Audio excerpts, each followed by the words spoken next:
Hello, everybody, and welcome to this review of this incredibly lovely Mizi doll, who is the final doll in the Royally Ever After series. This is Sylvanas, and she is the last doll that we met. First, we met Alzacar, then we met Princess Lily, and now we are meeting Sylvana.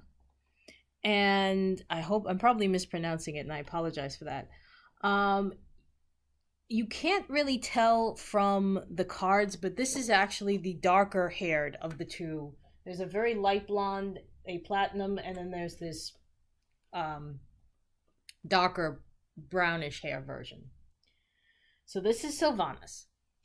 Sylvanas has always loved the king, but the king loved her older sister Alzacar, which made Sylvanas very sad. The evil wizards gave Sylvanas a bottle of magic potion and told her that she could do anything if she could make Alzacar drink the potion. Alzacar left the king, so I guess she made her sister leave the king, and Sylvanas became the queen. The king died shortly after because he missed Alzacar so much, leaving Alzacar's daughter Lily to be brought up by Sylvanas. It turned out that Sylvanas had promised to obey the evil wizards in order to get the magic potion. So it was the evil wizards who were really controlling the country behind the queen. Finally, on the night of Lily's 18th birthday, Alzacar and Lily met at a ball and everything was clear. Alzacar defeated the evil wizards, took back the country, and forgave her sister Sylvanas. So even though Alzacar kind of looks evil, she's actually the good one. And even though Sylvanas is clearly all in white, and she's supposed to be the good one, she doesn't look so good. And P.S., by the way, the irony of all of this is not lost on me. I am doing this the weekend that the Duke and Duchess of Sussex announced they were stepping back permanently from royal service. And Harry, Duke of Sussex, gave this very impassioned speech at a fundraiser. So all that looks good isn't good, and all that everybody thinks is evil isn't so wonderful, and God bless Meghan and Harry, and I hope they're happy. But Mizi is not part of that world. I'm sitting here and I'm looking at this, and I think you can see the tops of my fingers as I'm touching this doll in all of its really amazing lusciousness. This is a several layers of lace. I think I'll show you the very top. There's the lace, and then immediately underneath it is tulle. And then there is silk. And then you just repeat that 1, 2, 3, 4 layers down. So it's very plush, it's very full. And because they put the tulle on top, underneath the silk, there is not an additional layer of tulle. So the fullness comes from the top, not from the bottom. She is wearing a very nice, simple piece of white netting as a sash or a train. As you can see, I just took it off. And she's got short sleeves with ribbon trim. We're going to get to the sash, don't worry. The blue sash. Again, no nail polish on the hand, though the skin is again that beautifully soft velvet touch. So it's very smooth, it's very soft. The balancing again is better, especially in a gown like this that is very heavy and would naturally, even with the best of dolls, would probably knock it over. I will say though, I'm not using the Mizi stand. She's on a fashion royalty stand right now. So I don't think the sash can be moved. So I'm just going to lift it up a little bit to show you the bodice. The silk goes right up to the breastbone. And then above that is a little heavier lace to line it for modesty's sake. And each of these royal insignias, there appears to be some kind of, it's definitely not a spider. I want to say it's like There's like a lady, I almost want to say it's a ladybug, but that's wrong too. But there's some kind of insect. Then there's a crown.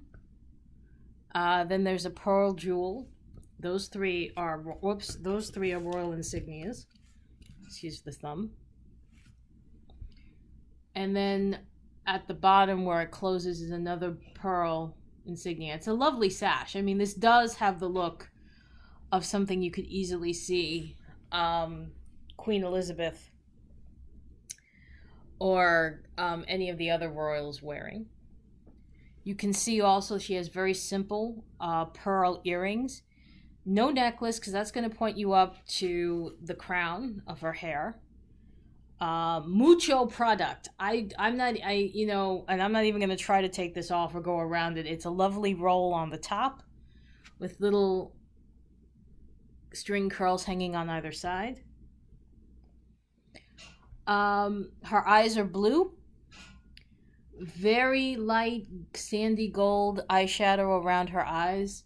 Nothing above the lower lid. The upper lid is clear. There are lashes. They are real. They are applied. And they kind of go around about halfway to the bridge of her nose. I have no idea what would happen if you attempted to take this doll out of her hairstyle. If you washed it, I don't know what it would look like, so I do not advise doing that. Just going to very quickly turn her around. So you can see that this this shawl, this train is sewn in the back. The dress will close with hook and eye. And the one other detail that I would like to show you that she comes with is her shoes. Very gently lift her up. They are white shoes with a lot of lacing, but it's not terribly hard to get the lacing on. She does not have on panties. There's no underwear with this one, which is fine. Oops.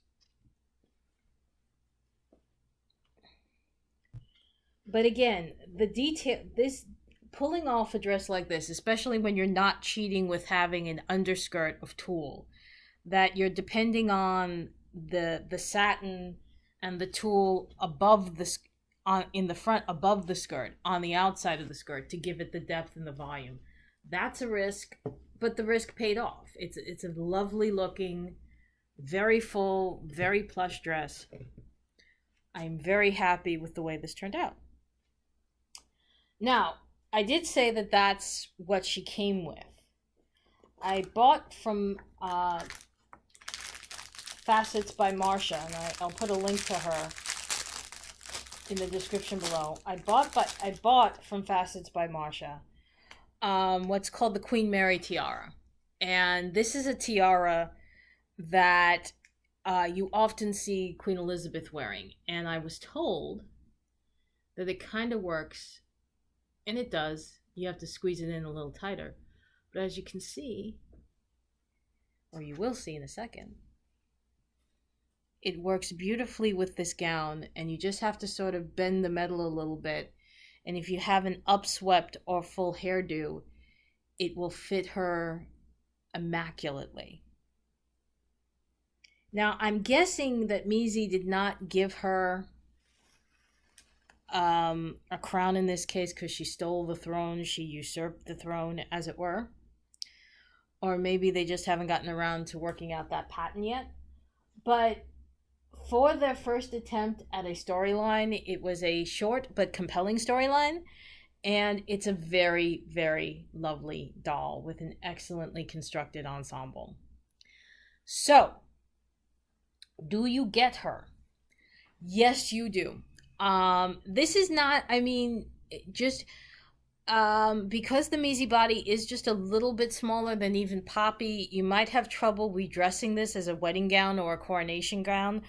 But I think with Momoko, you would be okay. So you can definitely move the gown around to other dolls. And there's certainly a lot of playability here. You have this sort of coronation sash. You can make this into a wedding gown. It's all quite lovely and quite usable. So I certainly recommend it. And yeah, that's about all I can really say about her. So if you can get your hands on the Mizi, Mizi in America is the American dealer. There are a couple of more. I will put the links to Mizi's dealers and the Mizi doll Instagram account in the links below, so you can start to follow this collection. But for me, Barbara, and for Sylvanas, I will see you in my next review. Speaking of royalty, I will say that this one is going to be Hollywood royalty. And she was fashion royalty for her time, but she's not actually a fashion royalty doll. Interested? Stay tuned. I'll see you then. Take care.